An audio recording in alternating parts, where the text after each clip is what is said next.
Hello friends, this is Jyoti Maheshwari on your own channel India पढ़ रहा है। So guys, India पढ़ रहा है। हम अभी जो काम कर रहे हैं वो सिर्फ रीड के लिए कर रहे हैं, तो ये 5-7 दिन मुझे दे दें और हो सकता है आज शाम को 6 बजे मैं ग्रामर की क्लास स्टार्ट कर दूं। और अगर आज शाम को 6 बजे लाइव ग्रामर की क्लास होगी तो मैं लिंक आपको दे दूंगी। लाइव आना है सबको और एक जोश के साथ सबको स्टार्ट करना है। इंडिया पढ़ रहा है चैनल में लाइव क्लास में ग्रामर, पूरा कंप्लीट ग्रामर वहां पे मैं स्टार्ट करने वाली हूँ, थ्योरी और प्रैक्टिस के साथ। अभी जो मैं मॉडल टेस्ट पेपर डाल रही हूँ ये रीट वाले स्टूडेंट्स के लिए, और ये इसलिए क्योंकि रीट के स्टूडेंट्स के एग्जाम बहुत पास है। 20 और 22 या फिर हम कह सकते हैं 21 22 सितंबर तक मैं ये मॉडल टेस्ट पेपर देती रहूंगी। इंग्लिश में इन मॉडल टेस्ट पेपर के अलावा आपको कुछ भी करने की जरूरत नहीं है। वो अलग बात है अगर आपका कोई कॉन्सेप्ट क्लियर नहीं है तो, लेकिन वैसे किसी भी एग्जाम किसी भी बुक में से तैयारी करने की आपको और जरूरत नहीं है। हम स्टार्ट करते हैं। इंडिया पढ़ रहा है, तो मेरे साथ सभी एक साथ इस कमेंट बॉक्स में जरूर लिखेंगे, इंडिया पढ़ रहा है, we will rock. Say yes, we will rock. India पढ़ रहा है, वी विल रॉक। ये हमारा एक ऐसी फीलिंग हमें देगा, ऐसा हमारे अंदर एक एंथुजियाज्म देगा, एक ऐसा जोश देगा कि कोई भी एग्जाम की हम तैयारी करेंगे तो बड़ी तल्लीनता से, कंसंट्रेशन के साथ, मेहनत करके करनी है। एक ही बार में एग्जाम क्रैक करने का मजा ही कुछ और है गाइस। तो ये ज्योति माहेश्वरी की क्लासेस आपके सामने हैं और अब हम स्टार्ट कर रहे हैं टेस्ट सीरीज 1। ये हमारा पहला टेस्ट सीरीज रहेगा। तो पहले टेस्ट सीरीज में हमारा फर्स्ट जो है एक पैसेज है। जैसा कि आपको पता है आपके पैसेज के थ्रू क्वेश्चंस आते हैं, तो हम इस पैसेज को थोड़ा सा पढ़ते हैं और पैसेज के बाद में हम करेंगे इसके क्वेश्चंस, ताकि हम आगे वन बाय वन पूरे जो टॉपिक के अकॉर्डिंग हम पढ़ते जाएं। तो पहला पैसेज मैं पढ़ना चाहती हूँ आपके सामने। A recent investigation by scientist. अगर कोई वर्ड आपको इस तरह से पैराग्राफ करते वक्त, कभी क्वेश्चन करते वक्त टफ लगता है तो थोड़ा सा उसे अंडरलाइन कर लेना चाहिए ताकि हम उसे देख लें क्या है। Investigation by scientist at the USA zoological survey says the strange animal behaviour might help. बस एक सरसरी नजर से पढ़ना है, इसको हमें याद नहीं करना है, हमें ज्यादा ध्यान देना है क्वेश्चंस पे। जैसे कि वर्ड इन्वेस्टिगेशन का मतलब क्या है, अगर मैंने यहाँ पहले क्वेश्चन पढ़ा होता तो मैं वैसे ही सीधा ही इन्वेस्टिगेशन वर्ड पे ध्यान देती।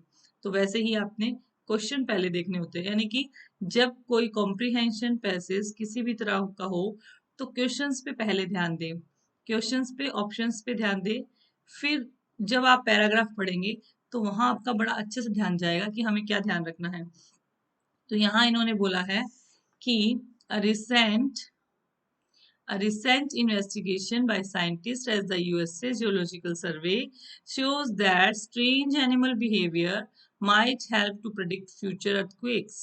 Investigators found such occurrences इन अ 10 किलोमीटर रेडियस। तो हमें ऐसा करना है कि जब हमारा फर्स्ट क्वेश्चन हमें मिल ही रहा है इसमें से, तो क्यों ना हम पहले फर्स्ट क्वेश्चन को सॉल्व ही कर लें, ताकि हमारा एक नंबर तो पक्का हो जाए। तो इन्वेस्टिगेशन का मतलब आपको पता है, वैसे तो नॉर्मली तो हमें तो इनमें से बताना है, तो हाइड तो बिल्कुल नहीं होगा, है ना। डिग आउट और फाइंड आउट में से हम चलते हैं, शो भी नहीं होगा। डिग आउट का मतलब तो खोदना होता है और फाइंड आउट का मतलब खोजना होता है। तो इन्वेस्टिगेशन का मतलब हमारा खोजना से रिलेटेड तो हो सकता है ना गाइस। तो हम इसका आंसर एक कर लेते हैं।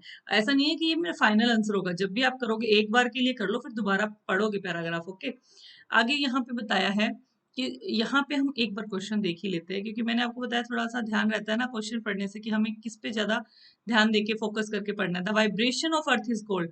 वाइब्रेशन ऑफ अर्थ को क्या कहते हैं? तो जब हम यहाँ पे आते हैं ना, अर्थक्वेक पे आते हैं, investigation found occurrence 10 kilometre radius of epicentre Fairlie recent quake. तो यहाँ पे जब आप पढ़ते हैं ना क्वेश्चन को, अर्थ की वाइब्रेशन को क्या कहते हैं, तो क्वेक वर्ड हमारे आया था। तो जहां तक हमारा ध्यान है अर्थक्वेक की वाइब्रेशन को, सबको ही पता है क्या होता है।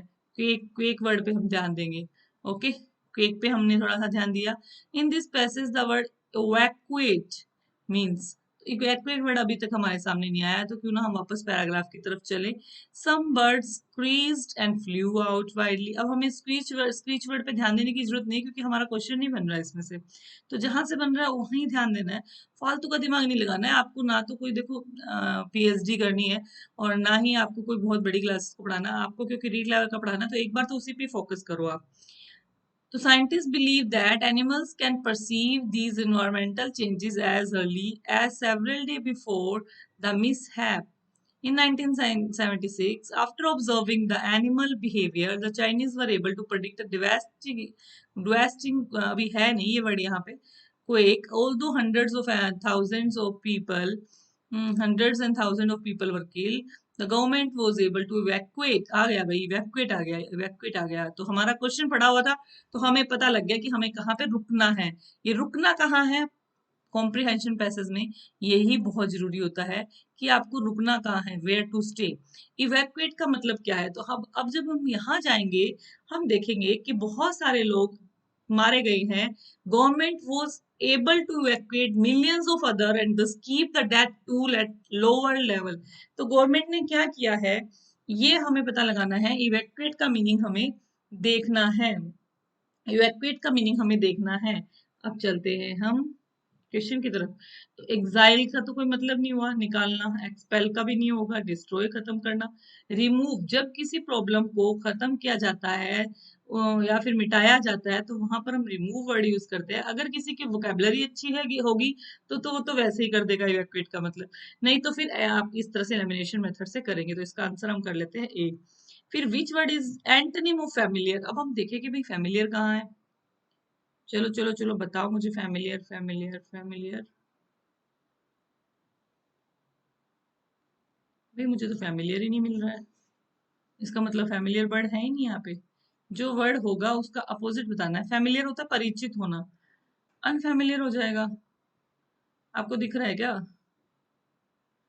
Ideas epic center, some trees, fluid, helped control scientists, animal can perceive their changes, mishap after observing the changes of predictive estimate. Although hundreds of people were killed, the government was able to millions of other and the keep. नहीं, इसका मतलब हमें यहीं से ही करना है. ठीक है, यहीं से ही करना है. तो फैमिलियर परिचित होता है. Okay, I got it, I got it. हमारा यहाँ पर स्ट्रेंज वर्ड कहीं आया होगा पक्का. ये देखो, स्ट्रेंज वर्ड आया है इसलिए वहां पे क्वेश्चन बना है. ऐसा तो बनता नहीं है. तो हम देख लेंगे यहाँ पर, स्ट्रेंज कर देते हैं इसका. स्पेलिंग करेक्ट कौन सी है? तो इसको वैसे देखने की तो जरूरत नहीं है, लेकिन इसको करने के लिए बड़ा इजी तरीका बताऊं आपको. सारी स्पेलिंग पैराग्राफ में मिलेगी आपको. मिस हैप मिलेगी, बिल्कुल मिस हैप सही है ना. अक्रेंस, अनकंट्रोलेबली, अनकंट्रोलेबली. इतना इजी टॉपिक है ना ये बेटा. स्टूडेंट्स, 5 में से 5 नंबर लेना बहुत इजी है, तो इसमें बिल्कुल लापरवाही नहीं करें प्लीज. मैं चाहती हूँ कि ऐसी जगह पे ऐसी सिली मिस्टेक तो बिल्कुल ही ना करें कि जब आप घर आए तो सोचे अरे यार ये क्या मैंने मिस्टेक की. अक्रेंस, अक्रेंस में देख लो डबल आर वाली आ रही है, डिवेस्टेटिंग आ रही है. तो चारों स्पेलिंग आपके पास है गाइस, क्या करना है. 4 स्पेलिंग्स यू हैव. तो हमने देखा अक्रेंस, मिसहैप, डिवेस्टेटिंग तो वैसी है.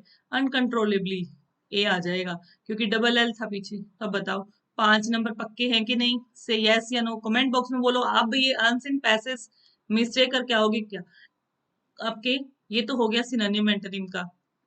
लैंग्वेज वन के टॉपिक है इसलिए आपके हो सकता है ग्रामेटिकल वाला भी आ जाए. कैसे भी आ जाए आपको करना है. आगे चलते हैं. आ गया भाई, ग्रामेटिकल वाला आ गया. लैंग्वेज वन वाले बी रेडी.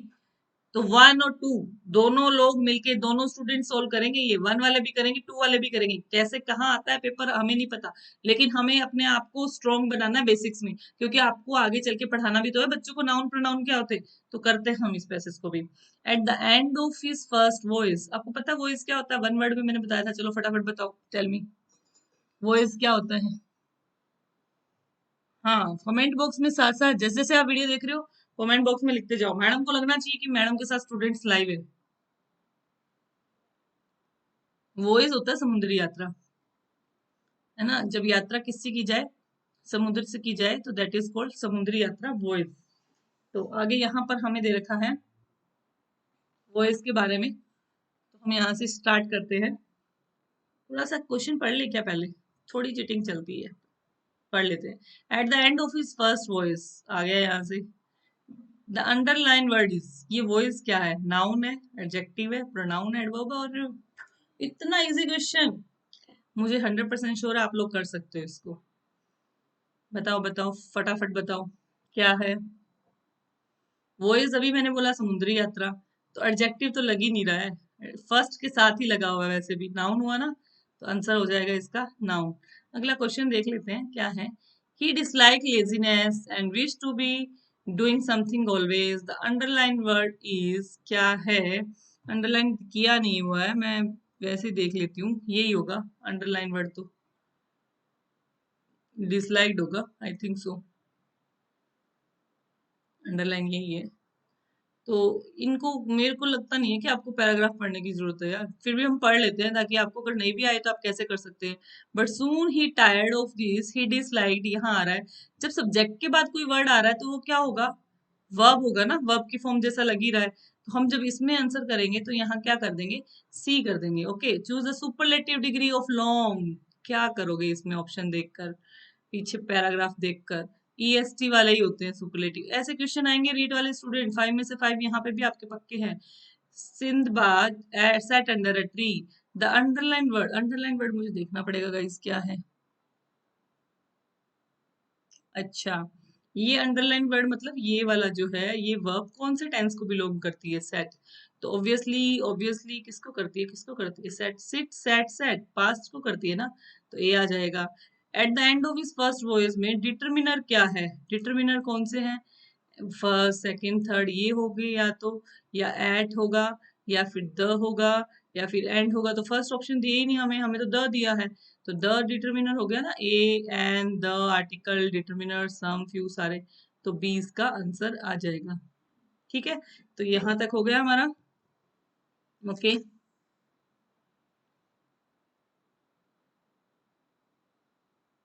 अब आता है हमारा नेक्स्ट क्वेश्चन, जिसमें हमें डायरेक्ट इनडायरेक्ट करने हैं। अभी पेपर चल रहा है, लैंग्वेज फर्स्ट के अकॉर्डिंग सबके लिए आएंगे, डोंट वरी, पेशेंस रखें। Frankie says to his grandfather the sun rise in the east. जब भी हमें डायरेक्ट से इनडायरेक्ट करना होता है ना गाइस, 2-3 चीजें माइंड में पहले ही घुमा लेनी चाहिए हमें, कि क्या ये नो चेंज वाला तो नहीं है। अगर ये यूनिवर्सल ट्रुथ है, प्रोवर्ब है, अगर ये कुछ सेज वाला है, अगर कुछ ऐसा है तो हम चेंज ही नहीं करना, तो फिर हमें ज्यादा दिमाग लगाने की जरूरत नहीं है। सेज को सेज रखना है तो पहले तो बच्चों इनको काट ही दो, दो को। अच्छा, सेज टू आ रहा है, टेल्स रखना है, टू आ रहा है तो टेल्स रखना है। तो मुझे ही नहीं लगता कि आपको कुछ सोचने की जरूरत है। क्यों नहीं है, क्योंकि टेल्स तो एक ही जगह दे रखा है और सेज टू तो टेल्स में चेंज होता है।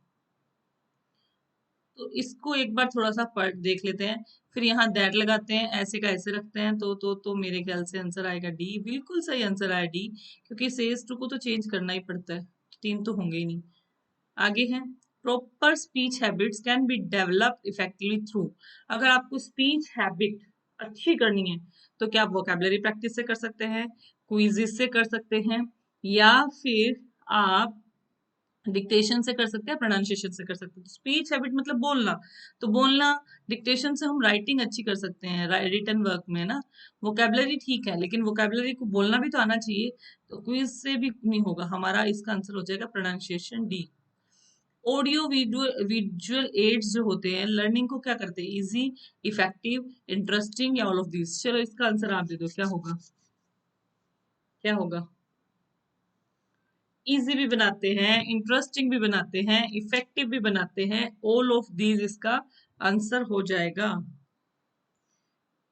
प्रिंसिपल ऑफ मोटिवेशन किसने दिया, अब ये आपको नहीं आता होगा तो गाइज इसको नोट कर लें अपनी नोटबुक पे, नोट कर लें, स्टार लगा के हमें लर्न करना है। आंसर कर लें, स्किनर, स्किनर ने बोला है principle of motivation. From which Latin word, ये क्वेश्चन आपने किया होगा जरूर टीचिंग मेथड के अंदर, कि कौन से जो विच लेटिन वर्ड से कम्युनिकेशन वर्ड लिया गया है, ये पूछा है इन्होंने। तो communication, commune, commune, communism, community, communes, तो D is the right answer. याद कर लेना, नहीं याद है तो। Founder of pole for English teaching, ये भी याद कर लेना अगर आपको लर्न नहीं है तो, आई के डिवाइस का जो है। द प्रिंसिपल ऑफ ग्रेडेशन का मतलब क्या होता है, इजी से डिफिकल्ट की तरफ जाना, डिफिकल्ट आइटम ही पढ़ाना, रेलिवेंट और सिग्निफिकेंट वर्ड पढ़ाना, या इजी। बताओ फिर, ये तो आप खुद ही कर लोगे, मेरे को ऐसे क्वेश्चन कराने की जरूरत नहीं है। लेकिन आपको एक से एक बढ़ के मॉडल टेस्ट पेपर मिलेंगे, डोंट वरी, ये मॉडल टेस्ट पेपर करके चले जाओगे एग्जाम में। इंग्लिश में से 30 में से 28-29 नंबर आ जाएंगे, हो सकता है 30 में से 30 भी आ जाए। हाउ मेनी वोवेल साउंड, कितनी वोवेल साउंड है आईपीए में, आईपीए क्या होता है, सब लोग कमेंट बॉक्स में जरूर लिख के बताएं मुझे, आईपीए क्या होता है।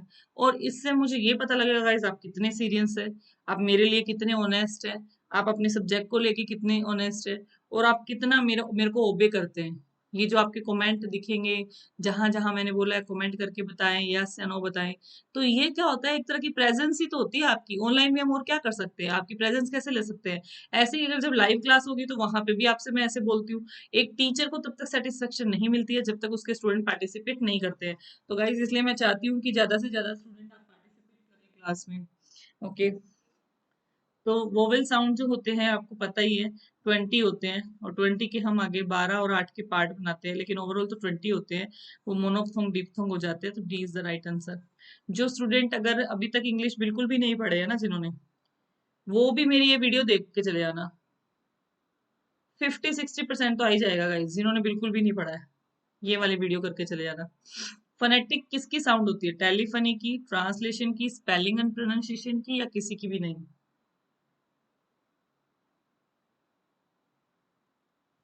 ट्रांसलेशन तो नहीं होता, टेलीफनी थोड़ी होता है। इसका सी आ जाएगा। स्पेलिंग और प्रोनाउंसिएशन से रिलेटेड होता है। ऑडियो विजुअल मेथड बुक, देखो बुक के बारे में पूछा है। अब ऐसे क्वेश्चन आपको याद करने ही पड़ेंगे, लर्न करने ही पड़ेंगे। डबल स्टार लगा रही हूँ, याद करने हैं आपको। कुछ चीजें ऐसी है जो चलो थ्योरी से आपको आ जाती है, लेकिन कुछ चीजें ऐसी हैं जो आपको लर्न ही करनी पड़ेगी। इसका आंसर होगा बी, एडगर डेल।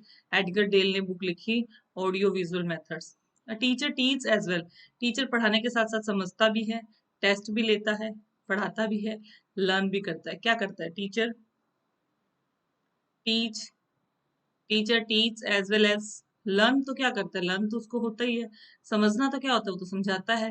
टीच तो यहाँ पे दे ही रखा है, तो बच्चे का क्या, टेस्ट। आई थिंक ये आंसर सही होगा इसका, बिल्कुल सही आंसर है ये। कितने बैक वोबल होते हैं, वेरी इंपॉर्टेंट क्वेश्चन, बहुत ही अच्छा क्वेश्चन है। आरपी आपको पता है क्या होता है, चलो ये मैं लिख देती हूँ, रिसीव प्रोनाउंसिएशन। रिसीव प्रोनाउंसिएशन के अकॉर्डिंग इंग्लिश लैंग्वेज में बैक वोवल कितनी है। बैक वोवल का मतलब होता है कि ऐसे वोवल, जैसे मैंने आपको एक ऐसे कभी बताया भी होगा कि जैसे ये टंग होती है ना, तो ये फ्रंट वोवल, बैक वोवल, बीच में जो न्यूट्रल वाले ऐसे होते हैं। तो अब आप बताएं मुझे, ऐसे त्रिभुज नहीं होता, हाँ इस तरह से होता है। टंग होती है, टंग को फ्रेमिकली बनाया जाता है। तो बैक वोवल कितने होते हैं, 12 होते हैं, 4 होते हैं, 3 होते हैं, या 5 होते हैं। तो इसका आंसर हो जाएगा आपका बैक वोवल 5 होते हैं।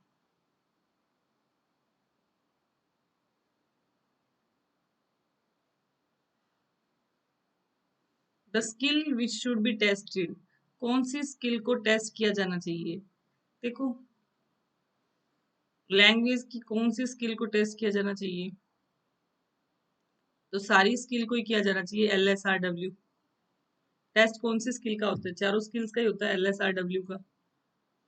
ठीक है, आगे है the verb phrase have come in the close, many doctors have come to the conclusion.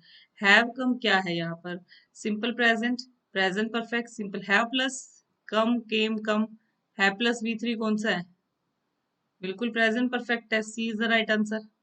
तो इसलिए देखो टेंस करने जरूरी है ना, आपने देखा टेंस भी आने चाहिए, पार्ट्स ऑफ स्पीच भी आना चाहिए, एक्टिव पैसिव भी आना चाहिए, डायरेक्ट इनडायरेक्ट भी आना चाहिए, सिनोनिम एंटोनिम भी। Which of the following is the correct structure of question, कौन सा स्ट्रक्चर करेक्ट है। तो शी के बाद डिड आ गया तो रोंग हो गया।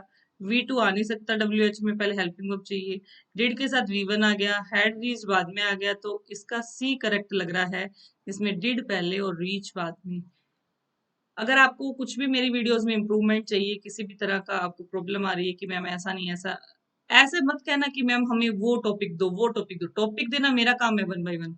जब मैंने कल भी वीडियो डाली तो सबने बोला मैम इस पे आगे ये और कर दो फटाफट से। इतना फटाफट नहीं होता, it's not so easy to make video so फटाफट। इट टेक्स टाइम, पहले मुझे पीपीटी तैयार करनी पड़ती है, फिर मुझे वीडियो बना के डालनी पड़ती है। तो एक दिन में आपको एक दो वीडियो मिलेगी, और आपके एग्जाम तक मैं काफी अच्छा कर दूंगी।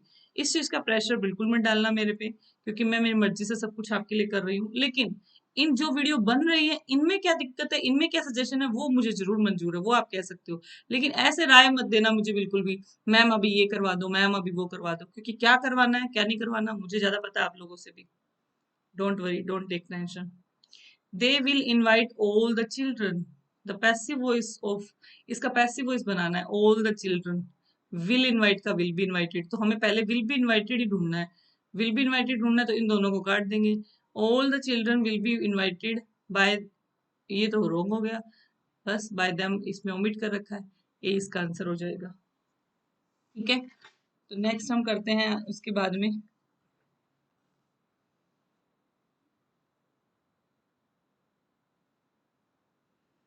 हमारा इसमें क्या है, मैं थोड़ा देख लेती हूँ। इसमें क्या है, थोड़ा टाइपिंग मिस्टेक हो सकता है, क्योंकि ये क्या सॉफ्टवेयर अलग होता है और ये आरपी एग्जाम जो होता है ना, आपके फाइनल एग्जाम में भी मिस्टेक आ जाती है। तो मैं इसको थोड़ा सा देख लेती हूँ। ये वाला तो हो गया बी, ब्रिज जो वाला, ठीक है। ये हो गया ब्राइज, ये हो गया ब्रिज ग वाला, ठीक है। ये हो गया ब्रिज, ऐसे दे रखा है इसमें। तो जब हम ब्रिज लिखेंगे तो हम पहले ही अपना अपनी तरफ से तो करके ही देख लेंगे कि ये ऐसे होता है ना। तो इसका ब्रिज या ब्रिज, ब्रिज या ब्रिज क्या होगा, इन दो में आप फंस रहे हो। तो मैंने लिखा है छोटा ही, तो छोटा ही कर देते हैं हम डी। बड़ा ही ब्रिज नहीं होता, ब्रिज होता है। The teaching of English aims at enabling the learners to, अच्छा जब इंग्लिश टीच की जाती है तो लर्नर्स किस चीज में एबल होते हैं, खाली अंडरस्टैंड द स्पोकन और written, express thoughts and feelings, produce good literature, both understand and produce spoken and written। ये डी आंसर सही लग रहा है, yes D is the right answer. दोनों ही चीजें होती हैं, स्पोकन भी होती है, रिटर्न में भी होती है। अपने आप को क्या कर पाते हैं, अंडरस्टैंड भी कर पाते हैं और प्रोड्यूस भी कर पाते हैं टीचिंग इंग्लिश से। ग्रामर ट्रांसलेशन मेथड का क्वेश्चन आ गया guys. Emphasise listening and speaking, grammar translation तो लिसनिंग स्पीकिंग तो बिल्कुल ही नहीं होती। रीडिंग और राइटिंग पे तो बहुत अटेंशन दी जाती है, इसमें मेजर फोकस ये तो ठीक है। Emphasise reading and listening, listening कहीं नहीं होती ग्रामर ट्रांसलेशन मेथड में। सी आ जाएगा जब ट्रांसलेट कर करके पढ़ा रहे हैं। टेलीविजन एग्जाम्पल है मल्टीमीडिया का, क्योंकि ये क्या करता है, पिक्चर और साउंड दिखाता है, पिक्चर और image, sound and voice, sound and music. अगर एक कोई चीज ऐसी होती है ना जो सिर्फ ऑडियो होती है, तो वो जरूर हमें सिर्फ साउंड शो करती है, साउंड शो करेगी, साउंड म्यूजिक ऐसे आएंगे, तो साउंड और म्यूजिक तो ये बिल्कुल नहीं आती। और पिक्चर और इमेजेस सिर्फ विजुअल होता है, तो इसका आंसर राइट हो जाएगा। पिक्चर के साथ साउंड भी आती है टीवी में, तो ए इज द राइट आंसर। तो ये लेवल 1 वालों के लिए 100%, लेवल 2 वाले भी एक बार देख ले इसको, लेकिन लेवल 1 वालों के अकॉर्डिंग पेपर था। अभी मैं एक पेपर और डालूंगी आपको इवनिंग तक, वो भी मिक्स होगा, तो उसमें थोड़ा और चेंज हो जाएगा। सो गाइज आज की कैसे लगी हमारे 30 क्वेश्चन, और इंडिया पढ़ रहा है चैनल आपका अपना चैनल है, इसको जितना आगे आप लेके जाओगे आपको बहुत फायदा होने वाला है। यानी कि रीट है, फर्स्ट ग्रेड है, सेकंड ग्रेड है, आरएस, एलडीसी, पटवार, इवन स्पोकन इंग्लिश जो मेरा आपको मैंने बताया है कितनी बार कि मेरे को स्पोकन इंग्लिश करवाने का बहुत शौक है।